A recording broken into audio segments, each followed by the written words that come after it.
अस्सलाम वालेकुम नाज़रीन, प्रोग्राम है इन फोकस। मैं हूं फहद हुसैन।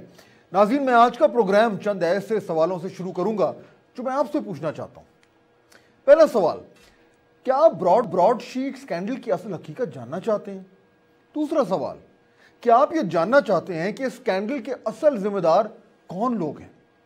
तीसरा सवाल, क्या आप ये जानना चाहते हैं कि उन लोगों ने वो कौन सी गलतियां की और कौन से गलत फैसले किए जिसकी वजह से ये मामला एक स्कैंडल बना? चौथा सवाल, क्या आप जानना चाहते हैं कि क्या वाकई में किसी हुकूमती नुमाइंदे ने ब्रॉडशीट के मालिक कावे मूसवी से रिश्वत मांगी और ये कौन शख्स था जिसने ये रिश्वत मांगी? पांचवा सवाल, क्या आप जानना चाहते हैं कि मूसवी का दावा दुरुस्त है कि सिंगापुर के एक बैंक अकाउंट में नवाज शरीफ साहब का $1 अरब मौजूद थे, और अगर ऐसा है तो उसको तलाश करने के लिए तहरीक इंसाफ की हुकूमत ने कोई कार्रवाई क्यों नहीं की? छठा सवाल, तमाम जिम्मेदार लोग जो हैं उनके खिलाफ क्या कार्रवाई होनी चाहिए? और सातवां सवाल, क्या ये कार्रवाई पाकिस्तानी हुकूमत कर सकती है? नाज़रीन, अगर आपको मेरी तरह इन 7 सवालों के जवाब चाहिए तो फिर इसका एक ही तरीका है, एक ऐसी इंक्वायरी जिस पर हम सबको एतमाद हो और यकीन हो और इत्मीनान हो कि इसमें ऐसा सच होगा जिसमें इक़्तिदार की और मफादात की मिलावट नहीं होगी। अगर ऐसा न हुआ, यानी कि अगर ऐसी इंक्वायरी न हो सकी और ये मामला भी सियासत की भींट चढ़ गया, तो फिर समझें कि हमारे इस निज़ाम में सच सहने की सकत है ही नहीं और एहतसाब के अमल की सकत है ही नहीं, और ताकतवर और बाइख्तियार लोगों को इंसाफ के कटहरे में खड़े करने की सकत है ही नहीं। उन लोगों को बचाने के लिए ये कमीशन बनाया गया, उसमें अजमत सईद साहब को लगाया गया जो उस वक्त खुद इस इदारे का हिस्सा थे। क्या हम ये तवक्को कर सकते हैं कि ये इदारा हकीकत तक पहुंचेगा? लेकिन नाजरीन, मैं हर चीज में साजिश का अंसर ढूंढने का कायल नहीं हूं। इसीलिए मुझे ये लगता है कि शायद मेरी ये उम्मीद और तवक्को होती है कि जब भी अहम मामलात पर अहम लोग अहम फैसले करते हैं तो वो सोच समझ कर करते हैं, वो तमाम जावियों और पहलुओं को जेर गौर लाकर करते हैं, तमाम असरात और मंतक को बरूए कार लाकर करते हैं। मगर अक्सर मेरी अकल भी दंग रह जाती है। कुछ ऐसे ही हुआ है इस हुकूमत के इस ताज़े फैसले से, जिसमें वजीर आजम इमरान खान ने ब्रॉडशीट की इंक्वायरी के लिए सरबराह साबिक सुप्रीम कोर्ट के जज जनाब जस्टिस अजमत सईद को मुकर्रर कर दिया। ब्रॉडशीट जो है पनामा प्लस है, पनामा 2 है। बाज लोगों को शेख अजमत साहब पे दुनिया लॉ का एक बहुत बड़ा नाम है, और शेख अजमत को ना लगाएं तो क्या जस्टिस कयूम को लगाएं जी? चुनांचे नाजरीन, अब मेरे जहन में चंद सवालों ने खलबली मचाई हुई है। ऐन मुमकिन है कि मंतक की हदों के पार कोई और मंतक भी हो। पहला सवाल, हुकूमत को मालूम था कि जस्टिस अजमत सईद खुद उस वक्त नैब के साथ काम कर रहे थे जिस वक्त ब्रॉडशीट के साथ नैब का मुआहदा हुआ, तो फिर वो कैसे उस वक्त के मामलात की इंक्वायरी कर सकते हैं? दूसरा सवाल, हुकूमत को मालूम था कि जस्टिस अजमत सईद शौकत खानम अस्पताल के बोर्ड ऑफ डायरेक्टर्स के मेंबर हैं और ये कि अस्पताल का इस हुकूमत से कोई हल्का फुल्का ताल्लुक भी है। तीसरा सवाल, कि हुकूमत को मालूम था कि इन दोनों वजूहात की बिना पर जज साहब का इस हवाले से एक बराह रास्त कॉन्फ्लिक्ट ऑफ इंटरेस्ट था। चौथा सवाल, अगर ये सब कुछ हुकूमत को नहीं मालूम था तो फिर नाजरीन ये कैसी हुकूमत है? और पांचवा सवाल, अगर वाकई में हुकूमत को ये सब कुछ का इल्म था और फिर भी एक अहम तरीन इंक्वायरी का सरबराह मौजूद जज साहब को मुकर्रर किया, तो फिर नाजरीन वाकई में क्या कमाल की हुकूमत है। मगर सितम ज़रीफ़ी यह है कि अब इस तकर्रुरी पर भी हुकूमत और अपोजिशन के दरमियान पंजा आजमाई शुरू हो गई है। तो अब इसलिए आप सब वैसे भी नाजरीन मेरे से बेहतर ही जानते हैं, इस हुकूमत ने खुद तो कभी एतराफ़ नहीं करना कि ये फैसला उनसे जो है वो गलत हो गया है, क्योंकि ऐसा एतराफ़ करने से हुकूमत को शायद ये लगेगा कि उसकी मूंछ जो है वो नीचे हो गई है। चुनांचे जो भी फैसला करना है वो जज साहब ने खुद ही करना है, वरना हम सबको नाज़रीन मुबारक हो। एक और स्कैंडल, एक और अहम तरीन मामला और एक और सुनहरी मौका गैर जानिबदार एहतसाब करने का। सब कुछ हिज़्ब सियासत की भींट चढ़ने लगा है और सच जो हमें सुनना था, लगता यूं है कि इसके लिए अभी कुछ और इंतजार करना पड़ेगा पाकिस्तान में।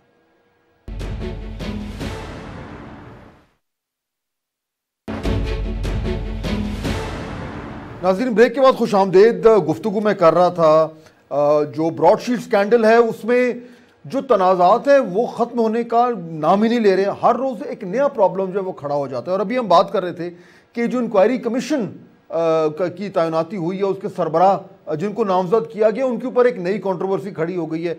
और जैसा कि मैं ये कह रहा था कि मुझे वाकई में ये समझ नहीं आ रही कि इस तरह की जो तनाज़ा था उसकी कोई ज़रूरत नहीं थी, लेकिन फिर भी ऐन मुमकिन है कि कोई वजह हो। वही वजह जानने की कोशिश करते हैं। जनाब सेनेटर वलीद इकबाल साहब मुझे ज्वाइन कर रहे हैं, मेरे बड़े अच्छे दोस्त, पाकिस्तान तहरीक इंसाफ से उनका ताल्लुक़ है और ख़ुद क्योंकि जो लॉयर भी हैं, मायानाज वकील भी हैं, तो शायद हमें कुछ समझा पाएँ। वलीद साहब अस्सलाम वालेकुम।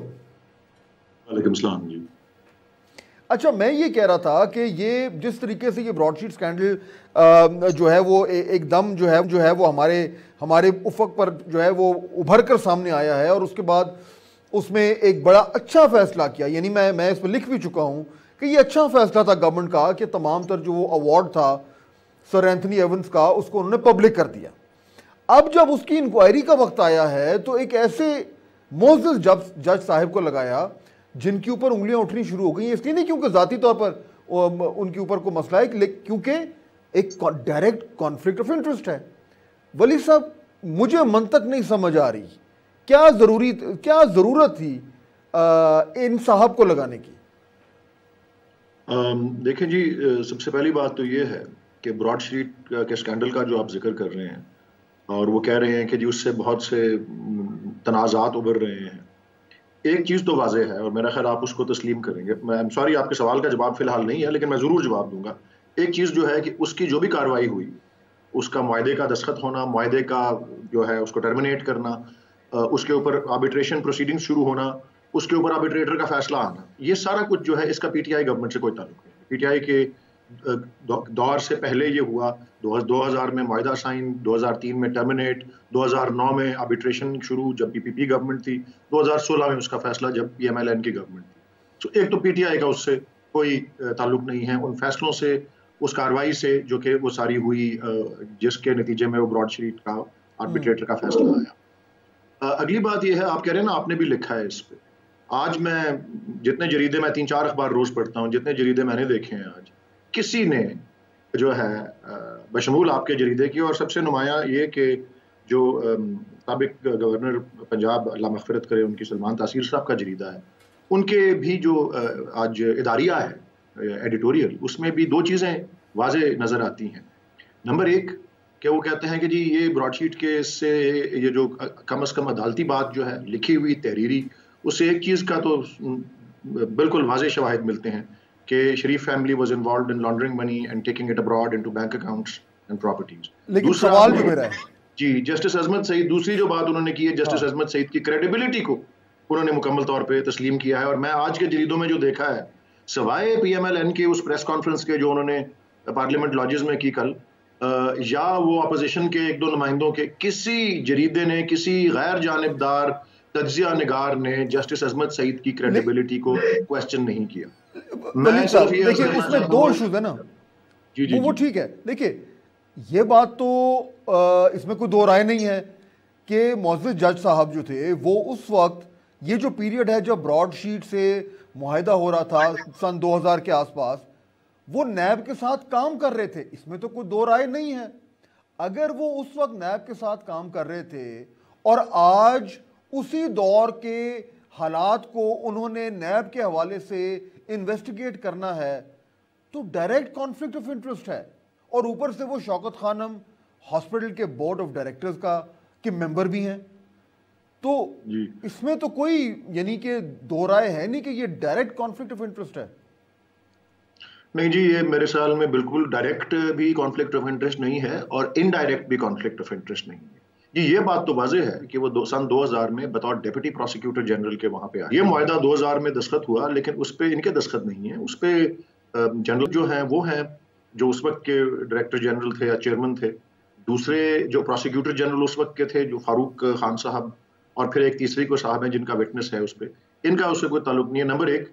नंबर दो ये कि जब उस मायदे की जो है टर्मिनेशन हुई, और वो बहुत अहम टाइम है, टर्मिनेशन जब उस मायदे की हुई जिससे गवर्नमेंट को आज भी नुकसान ये उठाना पड़ा, नंबर एक। और नंबर दो, उस टर्मिनेशन के वो टर्मिनेशन एक सियासी तरीके से जो है एक कदम उठाया गया जिसमें हिज़्ब इख्तिलाफ के सियासतदानों को जो है रिलीफ दी गई, वो बेनिफिशरीज बने उसके। ठीक है, वो एक ज्यादा क्रिटिकल पॉइंट है जिस पॉइंट पे वो वहां बिल्कुल नहीं थे।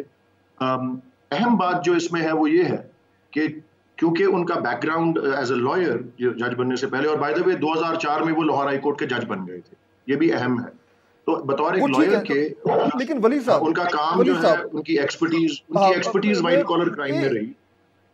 ठीक है, लेकिन देखिए मेरा सवाल ये है, मेरा देखिए इसमें तो ये बहस हो सकती है, मतलब मैं ये नहीं कह रहा कि किसी हवाले से भी उनकी जो प्रोफेशनल क्रेडिबिलिटी है उस हवाले से उन पे कोई सवाल उठाया जा सकता है, लेकिन जब एक मामला इतना संगीन मामला है, हर शख्स पाकिस्तान में बशमूल हुकूमत के, बशमूल अपोजिशन के, उसकी तह तक पहुंचना चाह रहा है, हर शख्स ये जानना चाहता है कि इसमें असल सच क्या है।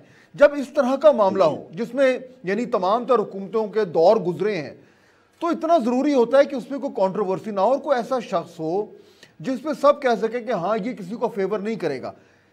हमारे आपकी हुकूमत के पास कोई कमी तो नहीं थी इस तरह के लोगों की, तो मैं ये जानना चाह रहा हूं कि ढूंढ के कोई ऐसा शख्स क्यों निकाला जिसका डायरेक्ट या इनडायरेक्ट कहीं से कॉन्फ्लिक्ट ऑफ इंटरेस्ट बनता है? मजबूरी क्या थी? क्या कोई इस तरह के लोग नहीं मौजूद थे जो जिनका दूर दूर तक इस मामले से कोई ताल्लुक ना हो, जिन पे दूर दूर तक कोई उंगली ना उठा सके? जरूरत क्या थी जनाब अजमत सईद को यहाँ पे लाने की? कोई मजबूरी थी? देखें जी, एक तो अजमत सईद साहब को मैं भी जाती तौर पे भी जानता हूँ, प्रोफेशनली भी जानता हूँ, क्योंकि वो उसी पेशे से हैं जिसमें मैं हूँ।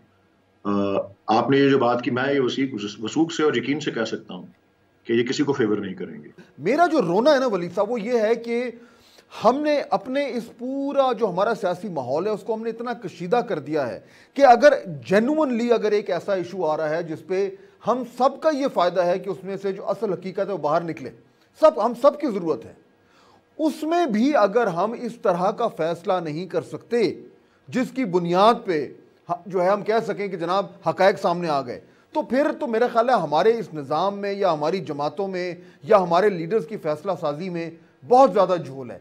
ये एक अवॉइडेबल इशू था, यहाँ पे हम किसी एक ऐसे शख्स को आप ला सकते थे जिस पे इस तरह की उंगलियां ना उठती, इनका तो डायरेक्ट हिस्सा है। तो मुझे एक्चुअली मैं आपसे सवाल भी कर रहा हूँ, लेकिन जेन्युइनली वली साहब एज ए पाकिस्तानी मुझे दुख भी हो रहा है कि ये एक सुनहरी मौका है गवर्नमेंट के लिए एहतसाब, शफाफ एहतसाब को इस्टेब्लिश करने का, वो इस मौके का भी फायदा नहीं उठा रहे। मैं तो फिर ये दोहराऊंगा कि जी मुझे इस पे यकीन है, मैं पर्सनली और प्रोफेशनली दोनों तौर से यकीन रखता हूँ कि अजमत सईद साहब इसको बिल्कुल शफाफ तरीके से करेंगे और बड़े काबिल एहतराम है। आपने भी इनको मुअज़्ज़ज़ कहा। दूसरा, आपने एक दो और बातें भी की, मैं उनको भी वाज़ेह करना चाहता हूँ। देखें, शौकत खानम में अगर वो बोर्ड ऑफ गवर्नर्स पे हैं तो वो कोई रेम्यूनरेशन या पेमेंट वाली पोस्ट नहीं है, कोई सैलरी या उसकी कोई बेनिफिट्स उसके साथ अटैच नहीं है। एक और बात भी बाय द वे उन्होंने एतराज़ के तौर पे उठाई है PMLN वालों ने कि जस्टिस अजमत सईद पनामा वाले 5-6 रुकनी या जितने भी रुकन का वो बेंच था, 3 या 5 का, उसके भी वो मेंबर थे। बात सारी ये है कि जी पनामा पेपर्स वाले केस में भी, अब मैं आपको मिसाल देता हूँ ना, एक एग्जांपल के तौर पे, पनामा पेपर्स जिक्र नहीं किया जान के, मैंने जिक्र नहीं किया क्योंकि वो तो अपना फैसला साजी कर रहे थे, बेंच पे थे, वहां मुझे इतना प्रॉब्लम नजर नहीं आता। मुझे इस जगह, इन दो जगहों पे ज्यादा मसला नजर आ रहा है। जी मैंने तो कहा ना जी, शौकत खानम से ना, इसमें शौकत खानम की कोई इंटरेस्ट इन्वॉल्व है इस मामले में, नंबर 1, और नंबर 2, ना वो शौकत खानम से कोई किसी किस्म का जो है बेनिफिट जो है वो ले रहे हैं। वो तो एक फलाही इदारा है जिसके ऊपर वही उनकी क्रेडिबिलिटी को देखते हुए उनकी काबिल एतमाद जो शख्सियत है, इसीलिए उनको। लेकिन वली साहब वो डिक्टम है ना, आप तो लॉयर हैं, आप मेरे से बेहतर जानते हैं, वो डिक्टम अंग्रेजी में कहते हैं कि justice should not only be done, it must be seen to be done. यानी वो इंसाफ सिर्फ होता हुआ, जो सिर्फ हो ना, बल्कि होता हुआ भी नजर आए। और यहाँ पे जो परसेप्शंस है वो बड़े इंपॉर्टेंट होते हैं, इसलिए ये इशू जो है ये उस हवाले से इस मामला पे उंगलियां उठ रही। बहरहाल मेरे पास वक्त खत्म हो गया, लेकिन वलीद इकबाल साहब आपका पॉइंट ऑफ व्यू हमारे सामने आ गया। नाज़रीन, वो बात है जो मैं कर रहा हूँ कि देखिए, हमारी जो सियासी दराड़ें हैं, हमारी जो सियासी नफरतें हैं, जो सियासी कशीदगी है, जो एक दूसरे के से जो हम दस्तों गिरेबां हैं, वो इस लेवल तक के मामला पहुंच गए हैं कि इस तरह का इतना अहम इशू उस पर हमने बिल्कुल एक तकर्रुरी करनी थी। एक हम इस तरह का शख्स लगाते ये हुकूमत जिस पे कोई उंगलियां ना उठाता, तो फिर कल को कोई नहीं ये कह सकता था कि जो कुछ ब्रॉडशीट से निकल रहा है या जिस तरीके से तफ्तीश हो रही है या जैसे वो इंक्वायरी की जा रही है उसमें कोई मसला है। लेकिन एक बार फिर जो है ये मामला जो है वो सियासी रंग में जो रंगा जा रहा है, और उसमें उसका नतीजा वही होगा बदकिस्मती से जो हमेशा हमारे मुल्क में होता है कि कोई इंक्वायरी होगी, उस पर कोई उसको मानने को तैयार नहीं होगा, उस पर उंगलियां उठाई जाएंगी, और जो असल हकीकत बाहर आनी थी और असल जो लोग जिम्मेदार हैं उनका तयन होना था, उनकी निशानदेही होनी थी और उनके साथ एहतसाब होना था, वो एक बार फिर जो है वो सियासी मसलियतों का शिकार हो जाएगा। बड़ी अफसोस की बात है। नाज़रीन, ब्रेक लेते हैं और ब्रेक के बाद वापस आऊँगा तो एक और अहम सियासी मामला है जिस पे कुछ गर्म खबरें से बात करेंगे। Stay with us.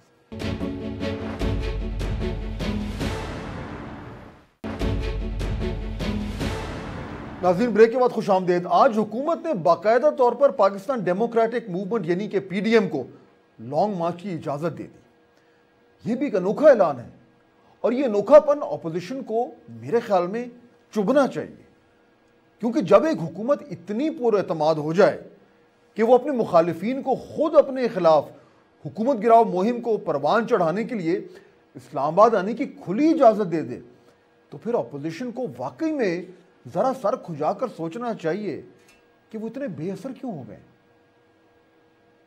मार्च के लिए हमने फैसला किया है पीडीएम के लिए सिर्फ, जिस तरह आपने हमारे साथ बेहतर राय कायम की है इस इलेक्शन कमीशन में आने के लिए, सो हम आपको खुद दावत देते हैं कि पीडीएमए की हद तक पुरअमन जुलूस की आपको इजाजत होगी।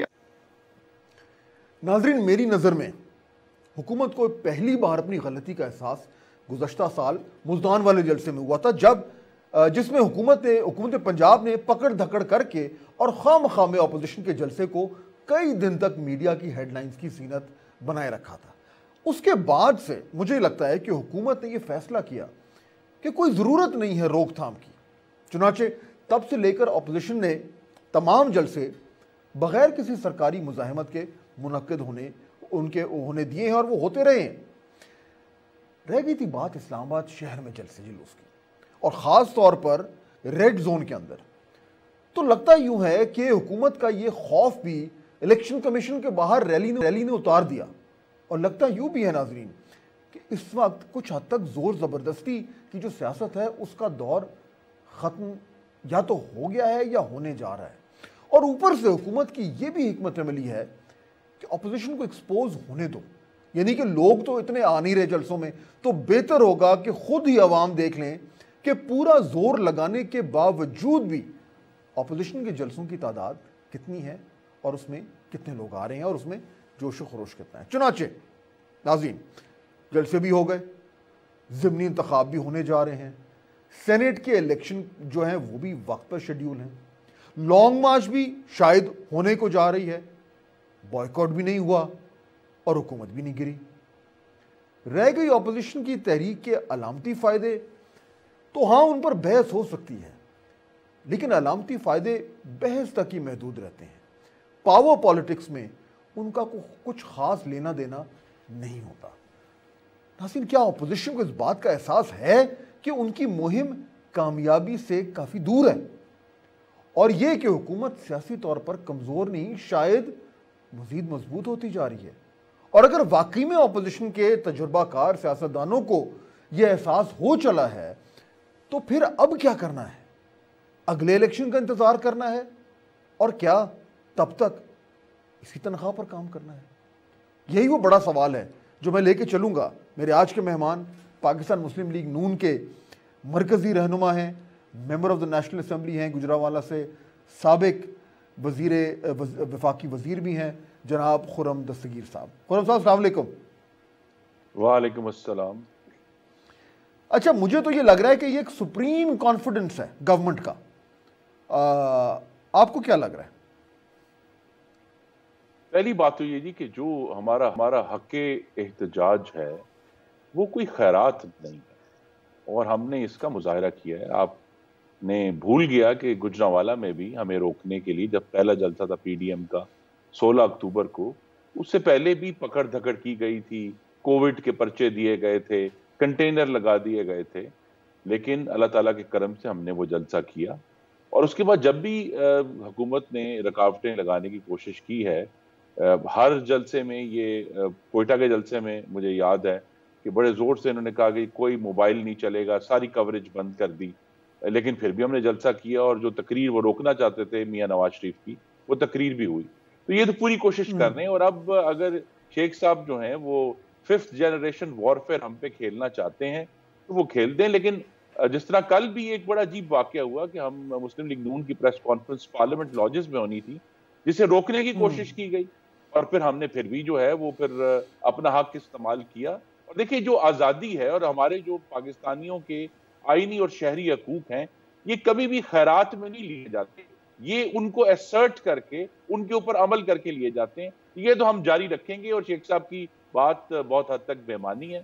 दूसरा, देखिए, ये बात वाज़ेह होनी चाहिए कि पीडीएम की तहरीक जो है वो पाकिस्तान की तारीख में इसकी सिर्फ एक मिसाल मिलती है कि जब जुल्फ़िकार अली भुट्टो ने सन 60 की दिहाई में अपनी हुकूमत से निकल कर एक कैंपेन शुरू की जो इलेक्शंस के लिए थी, जब पीपल्स पार्टी फॉर्म हुई। उसके अलावा इस तरह की एंटी एस्टेब्लिशमेंट कैंपेन हमने पाकिस्तान की तारीख में नहीं देखी। तो लिहाजा हमने ये देखा है कि पीटीआई कैंपेन जो है, जो आखिरी हदों तक गई, उन्होंने पार्लियामान के जंगले तोड़े, उन्होंने इस्लामाबाद पुलिस पर डंडे बरसाए, उन्होंने कब्रें खोदी, उन्होंने सुप्रीम कोर्ट की जो जंगला है उस पर तलवारें लटकाई, पाकिस्तान टेलीविजन पर डंडों से कब्जा किया, लेकिन हुकूमत नहीं गिरी। हम उसके बरक्स बिल्कुल पुरअमन है और अवाम की राय को उस तरफ ले जा रहे हैं जहां आप देखेंगे कि इंशाअल्लाह ये नतीजा इस हुकूमत ना सिर्फ जाने की सूरत में निकलेगा, जो कि एक सेकेंडरी इफेक्ट है, बल्कि ये इफेक्ट है कि आने वाले इंतखाबात जो हैं वो हमारा जो मकसद है वो साफ, शफाफ और मावराए आइन मुदाखलत से पाक हो।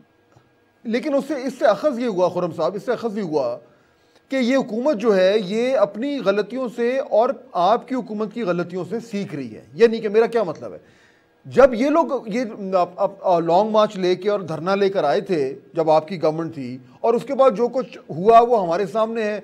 आपकी गवर्नमेंट ने उनको रोकने की कोशिश की, फिर वो अंदर आ गए वगैरह वगैरह, और उस तमाम तर मामलात के बावजूद जो है वो उस तरीके से अपना हदफ हासिल नहीं कर सके। उसके बाद मौलाना फजल रहमान ने भी एक लॉन्ग मार्च की कोशिश की थी, हमने वो भी देखा उस पर किस तरीके से एक बहुत बड़ा इशू खड़ा हो गया था और एक नैरेटिव बनना शुरू हो गया था और एक ख़तरे की घंटियां बजनी शुरू हो गई थी। इस बारी इन्होंने ये कैलकुलेट किया है कि जी इनको आने तो क्या कर लेंगे, ज़्यादा से ज़्यादा क्या कर लेंगे। तो यानी कि ये बेसिकली जो भी ख़तरा था या जो भी थ्रेट था अपोजिशन की तरफ से, वो इनको नज़र नहीं आ रहा। तो उस हवाले से तो फिर आपकी मुहिम का जो ठोस फायदा होना था वो कहां गया? जी, ठोस फायदा ये है, और मैंने और आपने जिसकी तरफ अभी तक जिक्र नहीं किया, और वो ऐसी मबाहिस में अक्सर जिक्र नहीं होता, हमें करना चाहिए कि पाकिस्तान की जो मिलिट्री इस्टेब्लिशमेंट है वो क्या सोच रही है इस सारे मामले के बारे में। कि हमने 2018 में एक बिल्कुल मैनिपुलेटेड और रिग्ड इलेक्शन, जिसके तहत एक हुकूमत अमल में आई है जो मुकम्मल तौर पर मुआशी महाज पर, फॉरेन पॉलिसी के महाज पर, पब्लिक डिलीवरी के महाज पर नाकाम हो चुकी है। और उससे हम अवाम को ये बताने की कोशिश कर रहे हैं और इस्टेब्लिशमेंट को भी समझाने की कोशिश कर रहे हैं अपने जलसों के जरिए, अपनी गुफ्तगू के जरिए, कि पाकिस्तान में अब इस तरह की जो जोड़ तोड़ है और इस तरह का जो पुतली तमाशा है, इससे पाकिस्तान कमजोर हुआ है, मुआशी तौर पर भी, खारजा तौर पर भी, अंदरूनी तौर पर भी, वफाकी तौर पर भी। तो इस जो लड़ाई जो है, जो हम हुकूमत से लड़ रहे हैं, इसमें एक्चुअली 2 फरीक नहीं है, इसमें 3 फरीक हैं, और चौथा फरीक पाकिस्तान के अवाम है जो ये सब देख रहे हैं। और जिस नतीजे तक हम जाना चाहते हैं कि एक नया इलेक्शन हो जो साफ, शफाफ और मुदाखलत से पाक हो, उसमें ये चारों जो फरीक हैं वो बैक वक्त इस वक्त मैं तो कहूंगा कि बरसरे पैकार हैं और अभी किसी को मालूम नहीं है कि नतीजा क्या होगा। ओके, अच्छा, मैं इलेक्शन की भी बात करते हैं। खुर्रम साहब मेरे साथ रहेगा, छोटी सी मुझे ब्रेक लेनी है नाज़रीन, अब वापस आऊंगा। बात कर रहे थे कि साफ शफाफ इलेक्शन होने चाहिए, ये मकसद था, ये हदफ था, बहुत हद तक PDM का अभी भी है, लेकिन वहां तक, उस मंजिल तक पहुंचने के लिए ये जो कुछ पिछले 4, 5, 6 महीने में हुआ उससे PDM को मदद हुई है या शायद नुकसान हुआ है? यानी कि अगर गवर्नमेंट की जो पोजीशन थी वो उस हवाले से अगर कमज़ोर हुई है तो बज़ाहिर नज़र तो नहीं आ रही। इंपॉर्टेंट इशू है कि अब ऑपोजिशन के पास क्या ऑप्शन है, क्या करेंगे? ब्रेक के बाद।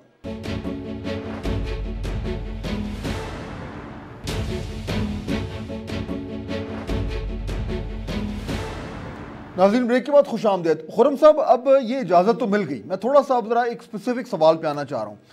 इजाज़त मिल गई, इससे अब यकीन हो गया है, यानी हम इस बात को मान लें, तस्लीम कर लें, तैयार हो जाएं कि जी अब तो इजाज़त ही मिल गई, अब तो अपोजिशन ने आना है, लॉन्ग मार्च होनी है, वो आएंगे, बैठेंगे, जलसा करेंगे, गर्मा गर्म तकरीरें करेंगे, उसके बाद बर्खास्त होंगे और अपने अपने घरों को चले जाएंगे, तो बस यही सम टोटल होगा अब लॉन्ग मार्च का?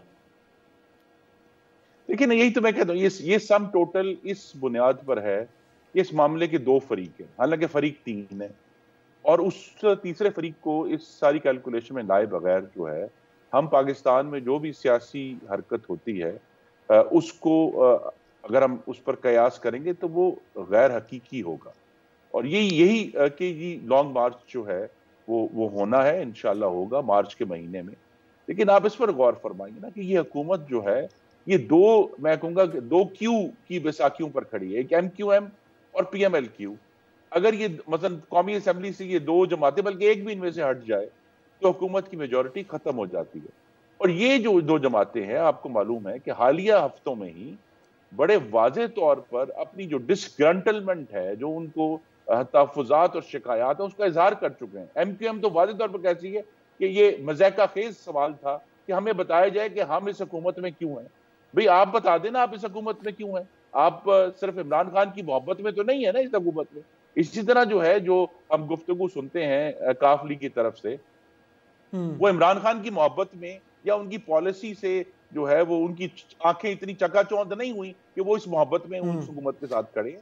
तो जिन्होंने इन 2 जमातों को, मैं बिल्कुल जैसे कहते हैं ना नट्स एंड बोल्ट्स की बात कर रहा हूँ, जिन्होंने इन 2 जमातों को की बैसाखियां देकर इस हुकूमत को पंजाब में PTI को और सेंटर में खड़ा किया हुआ है, वो जब भी अब लॉन्ग मार्च होगा, ऑलरेडी हमने ये साबित किया है कि इमरान खान साहब का दावा था कि ये जो चोर जमातें हैं इनके साथ अवाम नहीं है।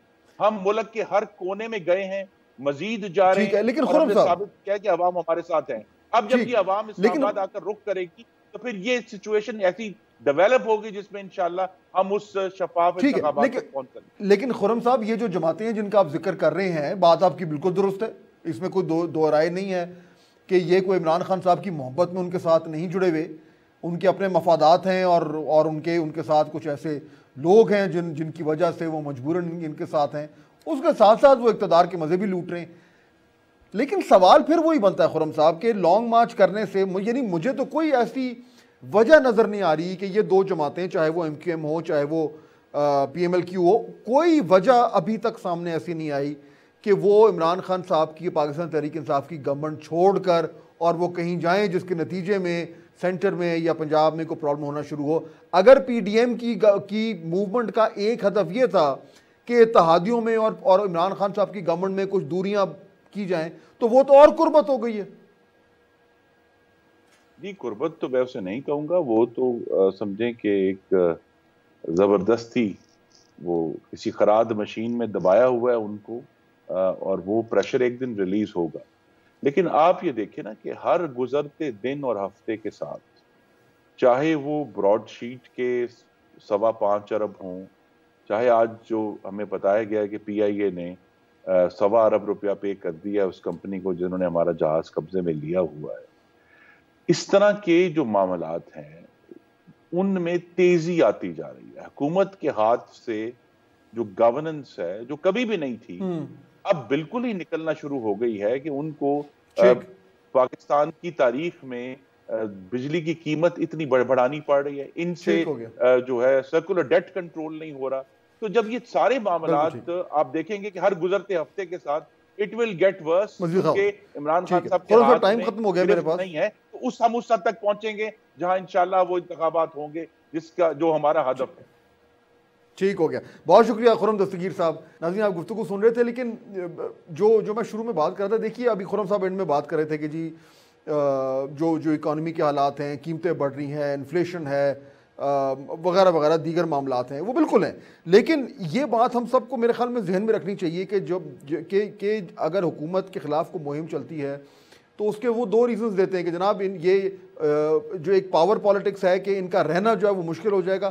दूसरा ये कि आपने ये हाईलाइट करना है, बात को उजागर करना है कि इनसे जो है वो हुक्मरानी नहीं हो रही, गवर्नेंस नहीं हो रही। PTM ने यार मुमकिन है ये उजागर तो कर लिया हो, क्योंकि लोगों को खुद भी नज़र आ रहा है गवर्नेंस के तो इश्यूज़ हैं, लेकिन हुकूमत का जो मुस्तहकम होना, डटे रहना, कुर्सी पे बैठे रहना, वो जो इशू है उस पर मुझे तो कोई अभी तक ऐसा कोई फैक्टर नज़र नहीं आ रहा जिसकी बुनियाद पर मैं ये कह सकूं कि पिछले 5-6 महीने की मूवमेंट से हुकूमत का जो इक़्तिदार है वो ख़तरे में पड़ा है। तो ये एक इम्पॉर्टेंट चीज़। और लॉन्ग मार्च, क्या लॉन्ग मार्च जिसको हुकूमत खुद कह रही है कि आप आए और हम आपको दावत देते हैं, उसकी रोशनी में ये इक़्तिदार जो है ये कमज़ोर हो सकता है। ये एक बड़ा सवाल है जिसका जवाब जो है मैं ढूंढने की कोशिश कर रहा हूँ। आपसे मुलाकात होगी कल। अल्लाह हाफ़िज़।